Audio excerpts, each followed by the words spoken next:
What's going on, everybody, and welcome back to Chatter in the Swamp. I am your host, Ryan Fitzpatrick, and this past week, the Keene SwampBats seemed to get back on track after a back and forth battle with the win column in the previous about 2 weeks, week and a half, and now, they're coming off a two-game win streak, especially after a very dominating win against the Upper Valley Nighthawks.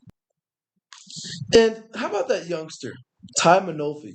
He's been on a tear lately, not only leading the league in batting average, but also coming through in the clutch. Manolfi getting on base a ton, and he will be our SwampBats Player of the Week. During a stretch this week of a game against the Sanford Mainers and the Vermont Mountaineers, Manolfi was on base 10 times in a row. He went up to the plate 10 times and reached. One of those were a home run in Maine. So he has been on fire. He continues to get on base, not only through the walk and the single, but also getting that home run ball, and he's putting the ball in play, and with runners in scoring position as well. He's done a great job. And in that very important win that I talked about against the Upper Valley Nighthawks on Saturday night, where the SwampBats took that matchup against them 9-2, Manolfi batted 3 for 6. He also had an RBI in that, scoring a run as well. But that was just an all-around team effort, and that also goes down to the pitching staff. And Ben Rabatin starting that game, only not allowing a single run in his 5 innings of work, which I'm sure the offense rallying behind him gave him some momentum and more confidence on the mound, where he did a great job. And then Max Weber coming in to shut the door in that game, working 2 innings and not allowing a run as well, really setting the tone for the upcoming week as we're heading into the All-Star break. And speaking of the All-Star break, actually, the SwampBats sending at least 9 SwampBats to the All-Star game. And on top of that, the coaching staff of the Keene SwampBats, led by Sean McKenna, will also be coaching the Northern Division All-Stars in the NECBL. Now, some of the reserves we have going to the All-Star game. We'll start with Ripken Reese, who's had a spectacular season on top of out of the bullpen, where Ben Dean has been coming in, the Cheshire County Cannon, some may say, and also Todd Knibbie, speaking of the bullpen, who has been shut down out of there and been our closer. But we also have Nick Romano in at third base, another reserve for the All-Stars with Michael O'Brien as well. And the starters for your SwampBats and All-Star team, first starting pitching, Ben Rabatin. We mentioned him just before. He's coming out of an amazing outing against the Upper Valley Nighthawks. Like I said, 5 scoreless. He has some momentum heading in there. You also have Marshall Lipsy, head of FAU, going into that All-Star game and will be starting. And another outfielder as well, his counterpart, Jack Herring, out there starting in the outfield. But the SwampBats Player of the Week in Ty Manolfi. He's without a doubt an All-Star. He'll be designated hitter over there for the Northern Division. And hey, there's another option. There's a fan vote, another way to send another All-Star from the SwampBats, and that's TJ Scholar. If we head on over to the NECBL's Instagram, they have a fan vote going on over there. And why not send one more SwampBat to Upper Valley to compete at the All-Star game? Now, this can make you wonder, how do these players stay so locked in a time where even when they started off so hot, they went back and forth with the win column, and now they're sending at least 9 SwampBats to the All-Star game?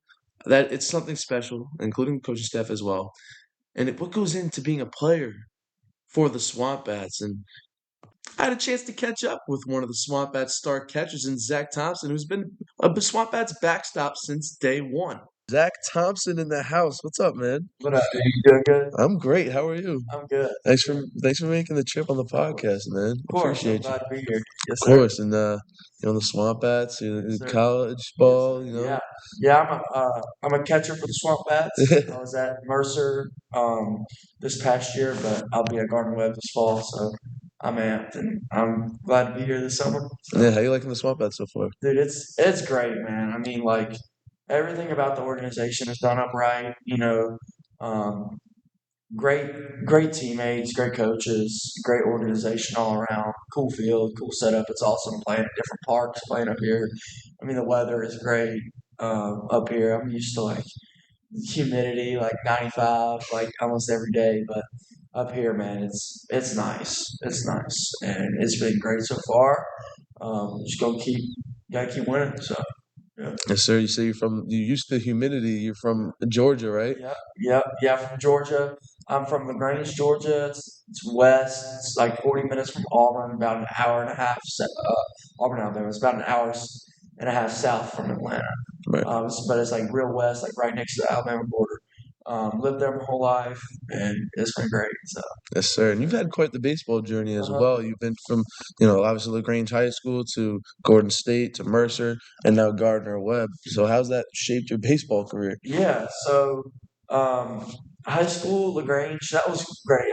So my freshman year, I played a little bit, or no, I didn't play much, but and then my sophomore year, I was kind of splitting time, and then COVID struck, and then I caught like my junior and senior year, and it was a blessing.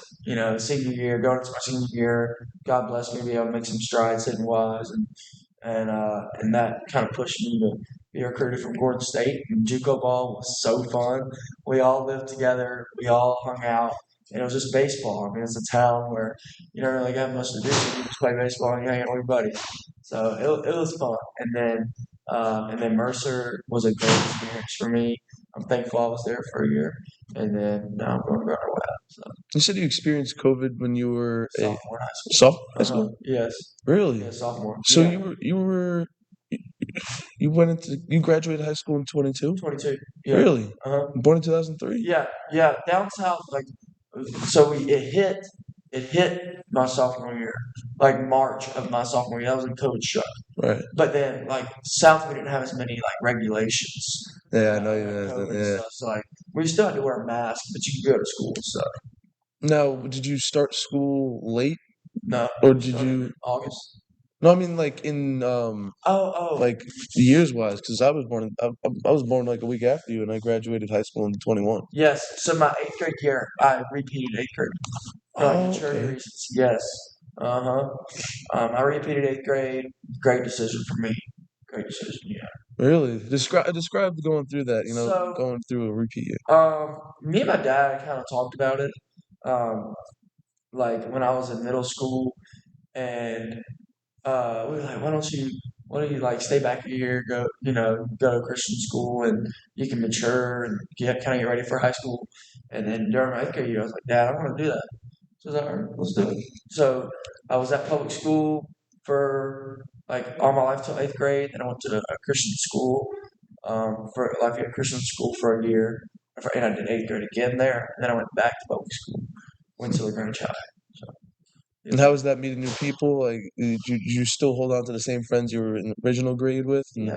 meeting new people? Yeah. So it was definitely kind of weird, going from being in their grade and then going back a year later, or technically 2 years later, but to like being a grade, under them. It was kind of weird, but it wasn't bad. Like my friends that were in my class, the class of 22, they were great people. So were the other class too, but just surrounded by good people. But it was a great decision all around for me, and I still keep up with some of those people. Nice. Yeah. And now, going further into your future, you were a breakout at Gordon State, earning all conference twice. Uh, What was the biggest key to your offensive breakout in 2024? Yeah, man. In 2024, so I was hitting like in the middle of the order, and then in 24, and then coach moved me off the leadoff. So I was getting like a lot of at bats. Like I was getting like 5, 6 at bats, or like 6 at bats like every game. And when you get in that, and you're just kind of getting in that consistent, like you're seeing a lot of different arms, like you're getting a lot of ABs, and it just makes you better. Um, and I started out the year, uh, hitting well, and I'm just kind of progressed. I hit a few more bombs that year compared to my freshman year. But the Lord blessed me by being able to play like every day my sophomore year. So yeah, dude, it was sweet. So now take us behind the plate now. Uh, What's your mindset calling a game and building trust with the new pitching staff with the Keene, especially here in Keene? yeah. So that's always an adjustment you have to make. Talking to the pitchers, kind of getting a feel for what they like, what they don't. And pitchers, they're all about pitching. Like that's what they do. Um, so it's always important to just find out everything that you can before the game, especially if it's a new guy that you're catching. When I first got up here, you don't really know much going in. You'll catch him in the bullpen, you'll talk to him, then you'll play. But I mean, I've been used to it because I've played in some different summer leagues, played travel ball. Um, but honestly, like we want to go get hitters. We don't want to walk guys, and I want the pitcher that throws his best stuff. Like I know some hitters, they have some weaknesses, but still, like we want to push for the pitchers to throw their best stuff because that at the end of the day that's what they're confident in and that's what they're going to throw the best. So yeah, attacking wise, like I've caught KP a few times. I think I've caught Ben. Uh, I've caught a bunch of different guys on the staff. So let's see if I caught any guys multiple times on the Keene staff. I've caught Walsh. I've caught I've caught a bunch. I've caught David. I've caught Definitely more bullpen guys. yeah. Yes. Yeah. Subby and some of those guys. Lord I. But after you catch them a few times, you kind of get a feel. So yeah, man, it's cool. I mean, you mentioned catching Subby. What's it like going from like a overhand guy on the mound to the starter, and then Subby comes into the game, Andrew Lapine? What's that adjustment like behind the plate? Yeah, it's definitely weird. I mean, it's weird for the hitter. Oh yeah. Like so. I mean, it's also a little bit different for me too. But it's cool catching Subby because his ball like works down, and the way like I receive the ball is kind of working up. So just kind of works hand in hand. And if he's hitting spots, like we're able to get a lot of strike calls. So, yeah, man. Nice, man. Yes, sir. And you said you played in some other summer leagues. What were those? Yeah. So after my freshman year at Gordon State, I played in the Mink League for the Chillicothe Mudcats. That was sick. That was fun. It was chill league, but it was fun. It was good. I got a lot of good work in that summer. Made a lot of new friends. Had a lot of fun. It was super cool. And then last summer, I went up to Morehead City, North Carolina, to play for Morehead City Marlins in the Coastal Plains League. But I went up there and I'd sprained my ankle like a week and a half, 2 weeks earlier. So I knew that I would be pushing through that injury. But I got up there and man, I wasn't healed. I remember I didn't start the first game and I came in and I think I rolled my ankle a little bit more and I was just hurt. So I decided to go home, just fully rest up and kind of get ready for Mercer. So and then this year I'm here. I'm blessed to be up here, man. It's a great league. This is great competition in the NECBL. So yeah. And then just around a month ago, you committed to Gardner-Webb. Uh, What went into that decision, and what are you looking forward to most for the next chapter? yeah, man. Man, there were a lot of things that went into that decision, but honestly, the coaches just really, really showed that they wanted me. Like they wanted me big time. And it's a great Christian environment.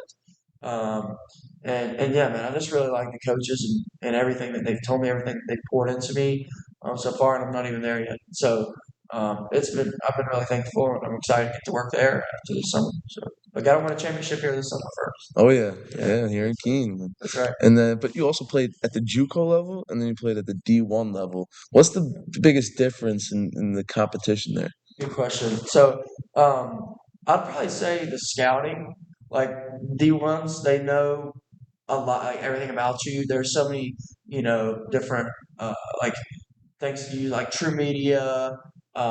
There's a bunch of things that they like resources that they have to know like your strengths and your weaknesses when it comes to hitting. I mean, even catching or pitching. And, they know your strengths and your weaknesses, so they're going to try to exploit those weaknesses. Like this year, I got shifted because I pulled the ball more. Or I have pulled the ball, more than I have hit the ball the other way. Got to keep working on that. But so they kind of know, a lot of stuff about you. And then like in JUCO ball, they don't. There's the scouting isn't there as much. Now, if in our conference we would play each team like 5 times. So after you played them a couple times, they would get a feel for you. But still, it wasn't like the Division 1 level. And plus, the Division 1 level, the pitching is like more consistent. So like you'll see a guy that's like, like low 90s. The next guy will be like around 90, and the next guy after that, if he isn't throwing 90, he's like kind of funky or he just spots up, So probably just like the pitching and the scouting was a big adjustment for me. Mm. So And you say kind of funky arms. You said like Andrew Lapine with the yeah, subby, like something like yeah. that. Yeah. Do you see a lot of guys like that? Not really, but like some guys will just have like a funky arm slot or they'll like hide the ball. So, but no, there aren't many guys that feel like Subby. Yeah, Subby's a dog. Yeah, man. So, what would you tell a kid in the recruitment process today that's going through something like this? Yeah, I would tell them, man, just trust in the Lord's plan and just work hard and everything that you do. Like, like after you get done, you don't want to have any regrets when it comes to not trying your best, not doing this, not doing that, because you can't change that. So do everything that you can. Trust in the Lord, and He's always gonna work everything out. But also just like use your resources, like email coaches. You can never do anything enough. That was kind of what my girlfriend's told me. I'm super thankful for her and my family always telling me that as well. Just like you can never do enough when it comes to trying to get yourself recruited or just anything in life. You can never do things enough. So just staying with it. That was kind of what helped me get up here. Um, I was, emailing Coach Water or Mr. Watterson. Yeah. I wanted to play up here. I wanted to play in this league. Just kind of emailed him a few times, and he was like, "Man, we'd love for you to come play." And thankfully, my girlfriend pushed me to, keep emailing and try to, find a good league, good team. And I'm blessed that I'm up here. So yes, sir. Yeah, now you're here in Keene. You were somewhat of a late addition as well. It was Uh-huh. right before the season started. What made you choose to come up here all the way from Georgia to Keene, New Hampshire? Man, because I've always wanted to go far and play in different places. Like I played in Missouri, then I was in North Carolina. I mean, that was closer to home, but then I want to go far. So I was like, I'd love to play in the NECBL. Great league. It's cool. I mean, we're up north. Like I've never played a game in Maine. Played in Connecticut. Like it's cool. Uh, but but yeah, and my head coach from Mercer, he helped me get up here, so I'm thankful for that. So yeah, man. Yeah, it's been cool though. It's been like a hard adjustment weather-wise, at least. I mean, I know you said you're a little humid back at home, but here it can be a little funky too. Yeah, it can. I mean, there's been a little bit of rain this summer, but I mean, it's pretty anywhere. But no, it hasn't been bad at all. It's been a nice adjustment, dude. A little bit cooler, a little bit drier. It's been a nice adjustment. And we've had the chance to speak a lot throughout this in the past month or so. You mentioned, bonding with the guys from all over has been a big highlight. Can you share a favorite moment or off-field Yeah. memory that really stuck with you so Uh far? huh. Man, we played a lot of Mafia with us. You play with us, so it was fun. So dude, those times are fun. Like just enjoying everything with the guys. I like praying with my teammates, just talking to them, hanging out with them. Uh, there's been a bunch of different just. I'll just say like just playing Mafia with us, man. That's fun. It's fun. It's fun with the guys, and it's just a blessing that I'm up here and playing this beautiful game. So yes, sir. Yeah, I've noticed you've led some of the team prayers Uh-huh. as well. I Mhm. mean, I know you're a big faith guy. Yes, sir. How has your faith, affected your life and even on the field? Appreciate that question. It's my faith's everything to me. Like I don't know what I would do without God and without everything that He's blessed me with, and I don't know what I would do without Him. So just playing for Him, giving Him all the glory, and I've learned that there's a lot of things in life that are going to be hard. Like but we need someone to lean on. That's God. That's our Father. So it's just always good to have someone there that's there for you and loves you so much. Like you sent us son Jesus to die for us, and just leaning on that love always has has been huge for me in my life. I mean, it's God. He means everything to me. So Sure. thank you. Of course. And how does catching in the NECBL compare to catching in other leagues you played in terms of speed, pitcher quality, and Yeah. competition? Yeah, dude. I mean, this is a jam up league. Like we have guys that'll run up there 95, 96. We have guys that, take some off, spot up. but all of our pitchers are studs. Like, I mean, I remember when I first got up here, and I mean, our staff had like a 2 ERA like the first few weeks, and I'm like, dude, like, this is a staff, and we're just deep. I mean, we got guys.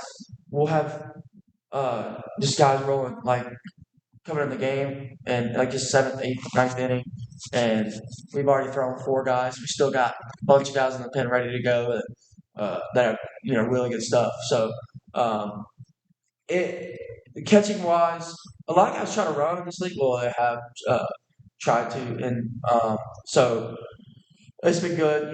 Getting some work in, trying to throw some guys out. But catching wise, it's all the pitching is good.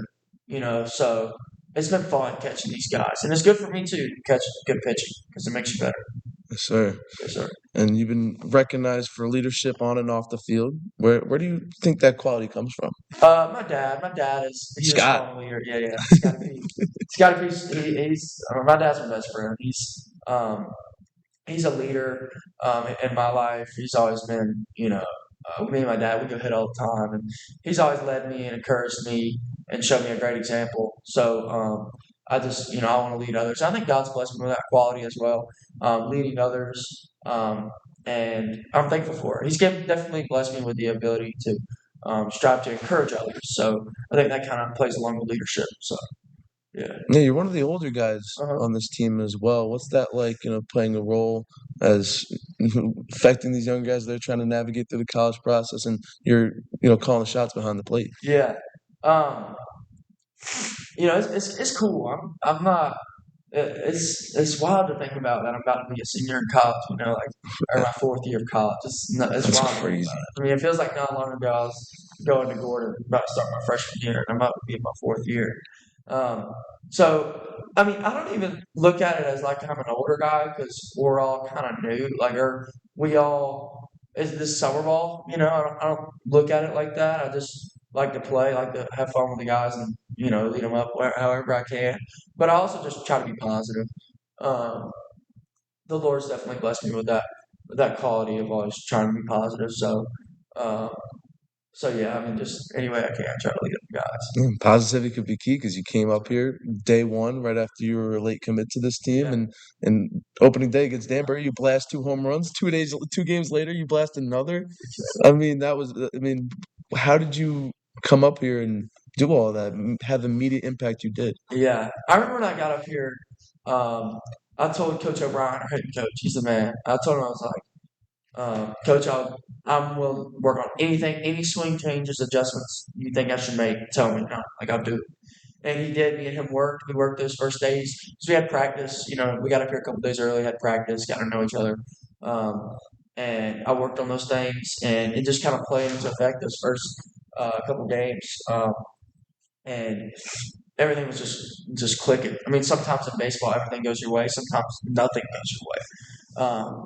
And that way, kind of everything. I was just if I needed to make an adjustment, I made it, and I was also just like relaxed. Like I need to get back to that. I've been probably a little tense lately, the past few weeks, past few at bats. So, but I was also just relaxed when I came up here. I mean, I need to get back to that, but that was probably a big factor too. Just playing first game, you're just coming up here playing the first game, nothing to lose, just go play. Um, so I was definitely relaxed in the box, um, and and yeah, so yeah. And throughout the season, I mean, obviously you had an immediate impact, you had some success, but it's a long season. You Yeah. face some setbacks and swamp bats, you face some tough games. Yeah. But going back to faith, how does Jesus Christ, you say it's one of your big influences. What lessons from him have you each stuck with you through a tough game like that or a tough process? Yeah, man. Just realizing that Jesus loves me so much, and that He's always gonna Jesus is always there for me. Always, I can always pray and talk to him, give him everything, and he's always going to take those worries with him. I mean, he took those worries, all those sins, those struggles with him on the cross, and I can rest in that. I can live free, you know. Um, but my faith is what I lean on to. And I've learned this summer, this past spring, that man, I really, really need God, and so just leaning on Him and I've been thankful for it. So Yes, Yeah, sir. thank you, bro. And now we're going into some quick hits Yeah, yeah. segment here. Okay. Pick one, okay? Okay. Throwing a runner out at second, blocking a wild pitch, or hitting a bomb. Which one fires you up the most? Hit a bomb. Hitting a bomb. Hit a bomb. Yeah. Great feeling. Yeah, I got you. Okay. What's the scouting report on Zack Thompson as a hitter right now? How do you think opposing pitchers are approaching you? Man, I've been pulling everything so that you guys spin me. I've got spun a lot, probably spring this summer too. Uh, so yeah, probably I just need to, get back going, hitting the ball the other way. So And as a catcher, do you pick up on tendencies of opposing hitters as well as your season goes? 100%, yeah. You got to pick up on those tendencies to help your staff. Um, and it's harder in the summer because teams change and stuff. Oh yeah, and, big time. But yeah, I do pick up on tendencies. And is it more mid at bat type of things you can see? Like, okay, this guy's really early Uh, on a fastball. Let's soften him up. yeah, they're definitely mid at bat. After an at bat, if he was early on a breaking ball and hit like a chopper to short, I'll next at bat I'll throw it again. Because baseball is like you have to make adjustments to play well in this game. So the guys that can do it, they're really good hitters. So but yeah, definitely pick up on Tennessee's mid at bat in that game. I mean, what goes into calling? I mean, calling shots behind the plate. Is it added pressure to not only getting in a squat the entire game and having all the gear on, but now you got to call some pitches. Yeah, calling games are fun. I didn't this spring. Our pitch coach called them, but calling games is fun, man. It's and working with the pitcher, like they'll shake and you'll go to a different pitch. But calling games is fun. It's a special part of the game, and it's fun whenever you call a hitter and the pitcher spots up the guy. You get the guy out, so that's fun. Right. It's fun. So yeah. Now, going back to the quick hit here, Cheez-It Snap'd is your go-to snack, you've said in the past. What flavor and how serious is your loyalty to it? Probably cheddar and sour cream. I think that's the flavor. It's good. I don't eat them like all the time. I've never even had this before. What even They're good, dude. It's like a lot of flavor. So like you have regular Cheez-Its, but these are like chips. Okay. They're like packed with flavor. They're gas, dude. They're so good. I haven't eaten too much up here, but this spring I did like a lot. Yeah. You also mentioned you love Krispy Kreme donuts because you mentioned it. We talked about what is it, brownie or donuts? Talked about, and you picked donuts, but you said Krispy Kreme is your go-to. Yes, you love donuts, dude. Krispy Kreme is the best. I mean, they're like Dunkin's all right. I mean, there are Dunkins everywhere up here, by the way. That's nuts. It's crazy. Everywhere. New England loves their Dunkin'. I like Dunkin'. Like I like the coffee. I like some of their food too. My girlfriend got me going to Dunkin' more this spring. We like to go, but no, the Krispy Kreme's the best, dude. Like I've tried donuts from everywhere. Krispy Kreme's the best shape, consistency. I mean, a glazed chocolate ice glazed donut from there, bro. I'm hungry, bro. I'm gonna eat that whole box. The consistency of a donut? What do you mean consistency of a donut? Some donuts are like thick, some of them are like okay, airy, but Krispy Kreme is perfect. Got you. I got you. Yeah. All right, so now we're going rapid fire round. You ready? Favorite baseball movie other than A Few Good Men? I watched Rookie of the Year a lot growing up. Probably Rookie of the Year. Wasn't he a catcher? No, that was the other one. I don't even have a favorite baseball movie that I can think about. Gotcha. Yeah. Also, I just remembered we do work together in the community. Yes. What went into that? Because obviously, like I have a different role. I work here. You as a player, what it went into going to work for Miss Val over West because you live way east of Keene. Yeah. And then she's west. Like what went into that? I wanted to work when I came up here. I wanted to. It kind of gives you something to do. It's good for you. I mean, working's always good for you. But if you can do it, but I always still prioritize the baseball as the main priority, especially. But I wanted to work, and I got in contact with I believe our director of all that. So and she put me. Sarah. She gave me, I think so. Yeah. She gave me in contact with Miss Val, and then it's been a blessing. It's been fun working It with has been, it has been fun. It has been. But yeah, back to rapid fire round. you. If you could catch for any MLB pitcher, past or present, who would it be and why?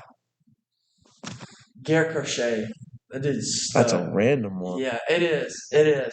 But he was on the White Sox. Yeah. I like the White Sox. He's on the White Sox for a bit now. He's on the Red Sox. But dude, he's gross. Be fun catching him. Why would you want to catch him? He's just so like funky, and he throws gas. I think it'd be funny. It'd be fun. Gotcha. All right. Who's the funniest in the SwampBats dugout? John Malone. Really? Yeah, yeah. John's my boy. John's funny. John, John's a character on the Yeah, bus, man. yeah. All right. What's one thing your teammates probably don't know about you yet? I like playing pickleball and badminton. I like play. Yeah, probably. Yeah. Uh-huh. Gotcha. Yeah, you have mentioned that. Yeah. If you weren't playing baseball, what would you be doing instead? I honestly have no clue. Baseball's I, everything. yeah, I love playing baseball. Probably like being a missionary or something along the lines of my faith. Mhm. Yeah. Yes, sir. Well, before we wrap up here, we've mentioned a little bit about your family, but I know you have a good relationship with your family, and I know we joke around about Scott, but how do you feel about the support from your family? Man, my family, they've always supported me. I mean, they came up here last week for my birthday. They love the games. They watch like all the games on ESPN Plus. They love it. It's great that our games are on there too. Though. Hmm. That's a blessing in itself. Um, but man, my dad, he's always supported me, pushed me to be my absolute best. Me and him, we go hit all the time when I'm at home. We talk about everything, and then my mom, she always supports me. Um, she loves me like a mother loves her son, and I've been thankful for that. And my sister, she always supports me as well, Zoe. Shout out to all of them. I love them so much. And my girlfriend Ella Austin, she's the best too. Yeah. You know. Yes, sir. You talk about them a lot when we work together, so I thought I had to, Yes, mention that. sir. I appreciate But it. Zach, I know you gotta go hit, man. I appreciate your time, and thank you for joining us in Chatter in the Swamp, bro. No problem. Appreciate you, Of Fizz. You're a course, dog. man. God bless. God bless you, man. Well, that's going to do it for this week's episode of Chatter in the Swamp. Thank you for joining us today. And the Swamp Bats are back in action tomorrow night on Tuesday, July 15th at Alumni Field. And if you can't join us at Alumni Field, go ahead and join that live stream on ESPN Plus. They'll be playing against the North Adams Steelcats. And folks, there's only 12 games left of the regular season for the Swamp Bats, so make sure to spend as much quality time as you can with the team because postseason does start in early August, August 1st, coming up very shortly. So, once again, thank you for joining us. All-Star game next week, and there will be an All-Star episode special where there will be 2 episodes coming up very shortly. Once again, thank you for joining us. This is Chatter in the Swamp. I'm your host, Ryan Fitzpatrick. So long.